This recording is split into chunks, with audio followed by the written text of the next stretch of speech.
Bardhaman medical কলেজের ছাত্রছাত্রীদের অভিযোগ ছিল তাদের হুমকি অর্থাৎ থ্রেট করা হচ্ছে। এছাড়াও নম্বর নিয়ে কারচুপির অভিযোগ কিন্তু তাদের অনেক দিন ধরেই ছিল।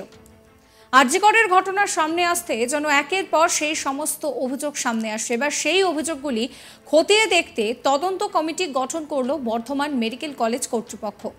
বর্ধমান মেডিকেল কলেজে থ্রেট কালচার এবং পরীক্ষায় নম্বর কারচুপি, সিন্ডিকেটের সঙ্গ না দিলে রেজিস্ট্রেশন আটকে দেওয়া, টাকা দিয়ে বদলি সহ মেডিকেল কলেজের জুনিয়র ডাক্তাররা একাধিক অভিযোগ তুলে আন্দোলন শুরু করেছেন। উঠে আসছে যে এসএসকেএম হাসপাতালে পিজিটি অভিজ্ঞ দে, বর্ধমান মেডিকেল কলেজের বিরূপাক্ষ বিশ্বাস সহ আরও একাধিক নাম। অভিযোগ জানিয়ে বর্ধমান মেডিকেল কলেজ কর্তৃপক্ষকে চিঠি দেন জুনিয়র ডাক্তাররা। আর তারপর কলেজ কাউন্সিলের বৈঠকে ছাত্রদের অভিযোগের ভিত্তিতে 9 সদস্যের কমিটি গঠন করেন অধ্যক্ষ। ডিপার্টমেন্টাল হেডেরা রয়েছেন এই তদন্ত কমিটিতে। জুনিয়র ডাক্তারদের অভিযোগ যে মেডিকেল কলেজে পরীক্ষায় সেখানে রীতিমতন হাত ছিল অভিজ্ঞদের নেতৃত্বে চলতো থ্রেট কালচার, পরীক্ষার নম্বরে চলেছে কারচুপি। আর 5 জনের নামে অভিযোগ জানানো হয়েছে। নতুন করে খাতা দেখানোরও দাবি তোলা হয়েছে। অভিঘনিষ্ঠ চিকিৎসকদের পরীক্ষার ফল আটকে দেওয়া, ফেল করিয়ে দেওয়া, রেজিস্ট্রেশন আটকে দেওয়া, এই সমস্ত হুমকি দেওয়া হয়। আর এমন হুমকি দেওয়ার সাহসের নেপথ্যে শাসক দল ছিল বলেই অভিযোগ সামনে আসছে। শাসক দলের ব্যাকআপ নিয়ে এই সমস্ত গুন্ডারা চলতো, সেই অভিযোগই করছেন জুনিয়র ডাক্তাররা। তাই বর্ধমান হাসপাতালে জুনিয়র ডাক্তারদের দাবি এমন পরিস্থিতিতে বহিরাগত সংস্থার মাধ্যমে খাতা দেখানো এবং নতুন করে পরীক্ষা গ্রহণের ব্যবস্থা করা দরকার। আপনাদেরকে শোনাবো ডক্টর গৌরাঙ্গ প্রামাণিক, তিনি ঠিক কি বলছেন। আমাদের কলেজ কাউন্সিলে একটা অভিযোগ ছিল যে কি এই যে অভিজ্ঞ, বিরূপাক্ষ বিশ্বাস, বিশাল সরকার এবং এদের একটা সিন্ডিকেট চক্র, যে চক্র বর্ধমান মেডিকেল কলেজে ভয়ভীতি, দুর্নীতি, সন্ত্রাসের পরিবেশ তৈরি করে রেখেছিল। যে থ্রেট কালচার, পাস ফেল থেকে শুরু করে হোস্টেল থেকে শুরু করে সমস্ত জায়গায় তাদের অপকর্মের জন্য ছাত্রছাত্রীরা অত্যন্ত ভীত সন্ত্রস্ত ছিল, আমরাও তাই ছিলাম।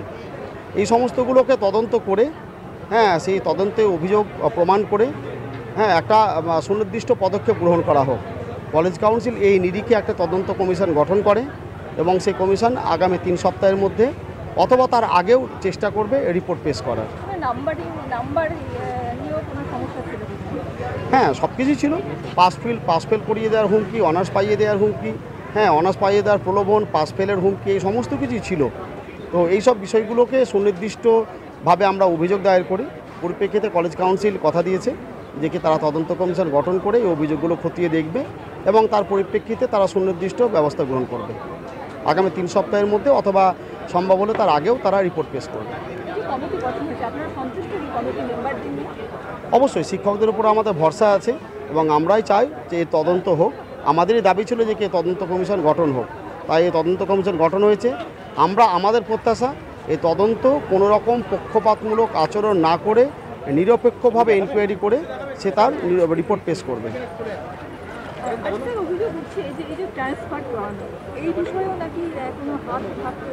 এটা পুরোপুরি স্বাস্থ্য ভবনের বিষয়, বিভিন্ন জায়গা থেকে শোনা যাচ্ছে এবং ঘটনাগুলো কিছুটা সত্য যে কি অভিজ্ঞ এই সিন্ডিকেট চক্র চিকিৎসকদের বিভিন্ন জায়গায় ট্রান্সফার করিয়ে দেওয়ার হুমকি বা পছন্দ মতো জায়গাতে ট্রান্সফার করিয়ে দেওয়ার জন্য মোটা অঙ্কের যে লেনদেন, এই দুর্নীতির সঙ্গে তারা খুব সরাসরি যুক্ত।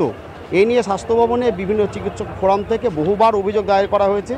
স্বাস্থ্য ভবন খুব সুচতুরভাবে এই বিষয়গুলোতে খুব নীরব ছিল। ওরা প্রকারান্তরে এই সিন্ডিকেট চক্রকে প্রশ্রয় দিয়েছিল বলেই আজকে এই সিন্ডিকেট চক্র মাথা দিয়ে উঠেছে এবং কলেজগুলোতে সন্ত্রাসের পরিবেশ তারা প্রতিষ্ঠিত করতে সাহস পেয়েছে।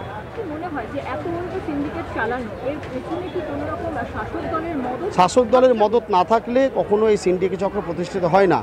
শাসক দলের মদত শুধু তাই নয়, শাসক দলের কোলে বসে এবং প্রশাসনিক ব্যবস্থার কোলে বসেই মূলত প্রশাসনিক প্রশ্রয়েই এই সিন্ডিকেট চক্র প্রতিষ্ঠিত। তবে বর্ধমান মেডিকেল কলেজের অধ্যক্ষ মৌসুমী বন্দ্যোপাধ্যায় জানান যে ছাত্রদের পক্ষ থেকে থ্রেট কালচার এবং নম্বর নিয়ে কারচুপির অভিযোগ পেয়েছি। অভিযোগ খতিয়ে দেখতে তদন্ত কমিটি গড়ে তোলা হয়েছে। কিছুদিন সময় নেওয়া হয়েছে। আজকে প্রথম মিটিং হয়েছে। এখনো বেশ কিছু সময় হাতে রয়েছে। আশা করা যাচ্ছে যে তদন্ত সম্পন্ন হবে এবং তদন্তের রিপোর্টের ভিত্তিতে পদক্ষেপও নেওয়া হবে। শোনাবো আপনাদের অধ্যক্ষ মৌসুমী বন্দ্যোপাধ্যায় কি বলছেন। কমিটি গঠন হয়ে গেছে এবং তাদের মিটিং শুরুও হয়েছে। আমরা তো 3 সপ্তাহ সময় চেয়েছি, 3 সপ্তাহের মধ্যে কমিটি আশা করে কিছু একটা রিপোর্ট দেবে। কত সদস্য কমিটি? 9 জন। তার মধ্যে বিশিষ্ট রয়েছে সবই head of the mostly head of the ডিপার্টমেন্টে আছে। কি অভিযোগ ছিল মূলত ডাক্তারবাবু? এই মেনলি ওরা থ্রেড কালচার নিয়েই অভিযোগ করেছিল। আর এই নাম্বার কমিয়ে দেওয়া, উত্তরপত্রে অনেক কিছুই আছে, তার মধ্যে মেনলি থ্রেড কালচারটাই আছে বা যেটা বলেছে। হ্যাঁ, এগুলো তো নিশ্চয়ই আছে, মানে ওই অনার্স পেয়েছে, সেগুলো ট্রুলি তারা অনার্স পেয়েছে কিনা এটার জন্য পেয়েছে।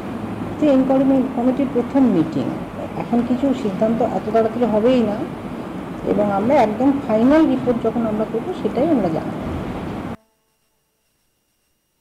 এই নিয়ে আমার কালিক সুজাতা মেহরার একটি রিপোর্ট দেখাবো। থ্রেড কালচার এবং উত্তরপত্রের গড়মিল, এই অভিযোগের ভিত্তিতেই বর্ধমান মেডিকেল কলেজ কিন্তু 9 সদস্যের তদন্ত কমিটি গঠন করেছে ইতিমধ্যেই, এবং সেই তদন্ত কমিটির প্রথম বৈঠক কিন্তু আজকে অনুষ্ঠিত হলো। যেটা জানা যাচ্ছে যে আরজি করের যে ঘটনা, সেই ঘটনার পর বিভিন্ন হাসপাতাল থেকে, মেডিকেল কলেজ থেকে কিন্তু থ্রেড কালচারের বিষয়টা সামনে উঠে আসে। বর্ধমান মেডিকেল কলেজেও কিন্তু সরব হয়েছিলেন জুনিয়র ডাক্তারবাবুরা এবং তারা তীব্র আন্দোলন গড়ে তুলেছিলেন।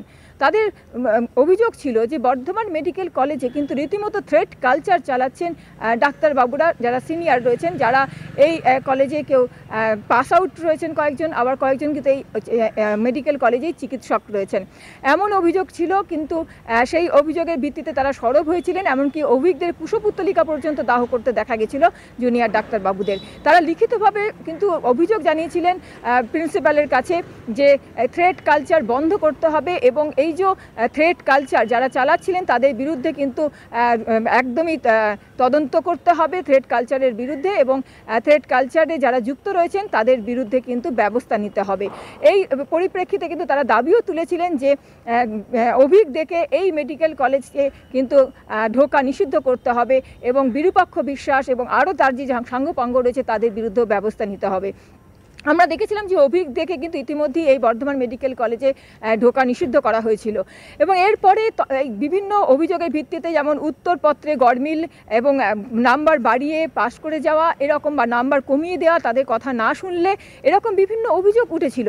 তারা বলেছিলেন যে বিভিন্ন সময়ে কিন্তু অভিজ্ঞদের এবং তার সাঙ্গপাঙ্গরা বর্ধমান মেডিকেল কলেজে রীতিমতো কিন্তু সন্ত্রাসের বাতাবরণ তৈরি করেছিল, গুন্ডা রাজ চালাচ্ছিল, থ্রেড কালচার চালাচ্ছিল, এবং এই পরিপ্রেক্ষিতে বর্ধমান মেডিকেল কলেজে কিন্তু 9 সদস্য একটা তদন্ত কমিটি গঠন করে। সাবস্ক্রাইব করবেন আজ তাক বাংলার ইউটিউব চ্যানেলকে।